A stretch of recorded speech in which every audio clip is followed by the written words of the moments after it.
É isso aí, torcida do Vascão. Vocês acompanharam aí o Globo Esporte. Agora vamos aqui com o SBT Esportes Rio, já deixando os créditos ao canal da SBT Esportes, torcedor vascaíno. Se não é inscrito no canal, se inscreva, deixe seu like e o seu comentário. Isso faz uma enorme diferença pra gente aqui dentro da plataforma. O Vascão venceu na estreia do Campeonato Brasileiro. Tomara que seja uma boa temporada para o Vasco. Bora pro conteúdo, pessoal, com o SBT Rio, Esportes Rio.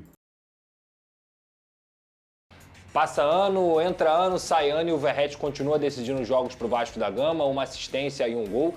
O primeiro tempo, na minha visão, ele foi muito ruim individualmente falando. Inclusive, já adianto aqui que discordo dos xingamentos ao Carille se foi por conta do jogo do Santos. Uma coisa é você analisar o trabalho e não gostar do trabalho. Agora, intervalo de jogo, se você for pegar o primeiro tempo da partida do Vasco da Gama, gente, o Vasco errou individualmente. Os atletas estavam em um dia muito ruim. 90% da equipe individualmente estava mal. Não foi por desorganização que o Vasco saiu perdendo no primeiro tempo. Tanto é que o gol do Santos sai de um erro que o Paulinho geralmente não comete. Ele entrega a bola no pé do Tiquinho, o Tiquinho é muito inteligente e enfia pro Barreal, e o Barreal consegue cavar e foi 1-0 Santos. Mas o Vasco também perdeu gols ainda na primeira etapa, principalmente com o Nuno Moreira, e que garoto espetacular o que ele vem jogando com a camisa do Vasco da Gama. E no segundo tempo, essa equipe que eu sempre reclamava aqui sobre tomar gol e desmoronar, a força mental do grupo que não acontecia, a falta de banco de reservas que não tinha e que agora tem, foi tudo ao contrário. O Vasco veio pro segundo tempo, conseguiu perder uma chance logo no início com o Hugo Moura dá a chapada depois do passe do Nuno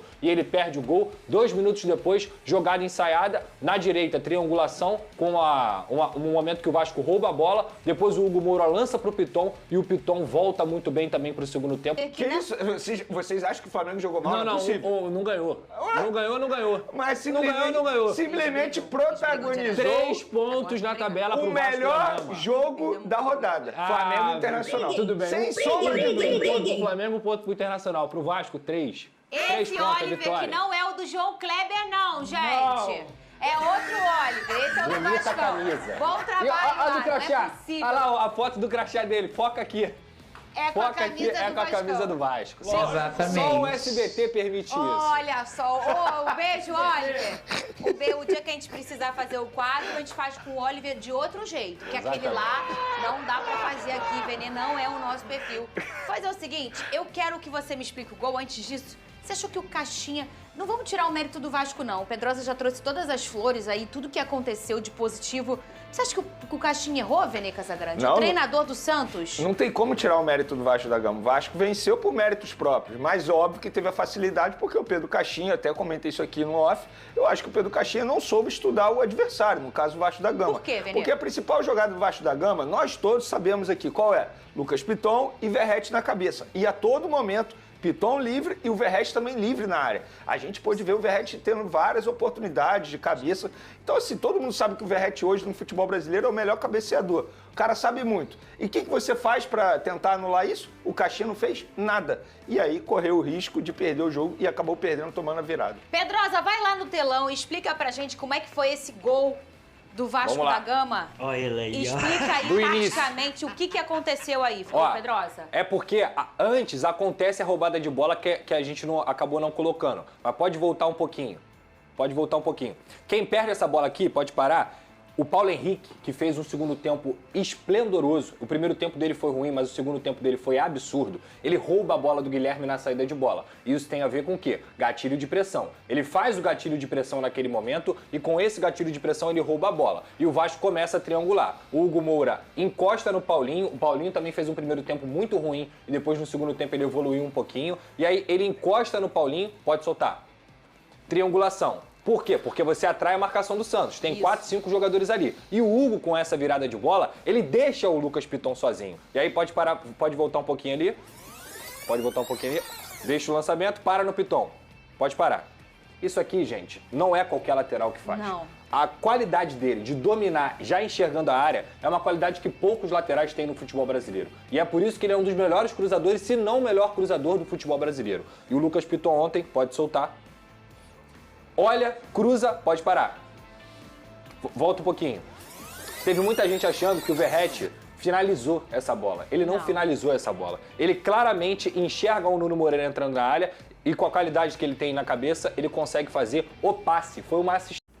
É isso aí, torcida do Vascão. Cara, dá pra ver o Vasco, cara, teve uma evolução muito significativa das partidas em que o Vasco ficava só tentando cruzar a bola para o Verratti, né? A gente consegue ver uma diferença dentro de campo do time que que antes, cara, o Vasco não tinha jogada, o Vasco não tinha jogado, o Vasco só dava chutão ou forçava demais, cara, forçava demais o cruzamento pro Verratti, por incrível que pareça, numa das partidas em que o Vasco menos tentou, não tô falando que não tentou fazer isso, o Vasco tentou sim cruzar pro Verratti, que é o melhor 9 aí pra mim, é o melhor cabeceio, tem o melhor cabeceio do Brasil, e sabemos, né, que um centroavante ele tem que ser bom nisso, né?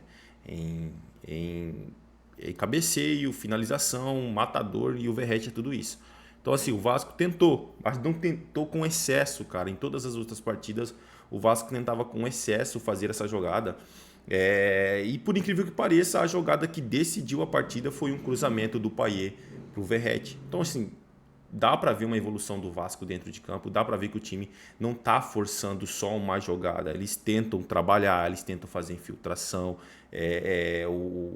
O Coutinho, para mim, não ficou tudo em cima dele, o Garré jogou muito bem, principalmente quando foi pro meio. O Nuno Moreira, cara, já chegou impressionando todo mundo, e o Verratti é o matador, né? É o cara do Vasco, é o nome do Vasco, é o líder do Vasco, o cara que dá o sangue pelo Vasco. Então assim, foi uma boa partida. Não vamos ficar lá em cima achando que já o Vasco é outro time. Não, tem suas baixas. O time, se sair alguém ali do time titular, vai pesar. O Vasco não tem um elenco recheado, mas tem um time bom que dá para jogar a temporada. O Vasco que tem 3 competições aí nessa temporada. É isso aí, torcedor vascaíno, agradeço a vocês pela companhia. Se não é inscrito no canal, se inscreva, deixe seu like e o seu comentário. Isso faz uma enorme diferença. Desde já agradeço, valeu.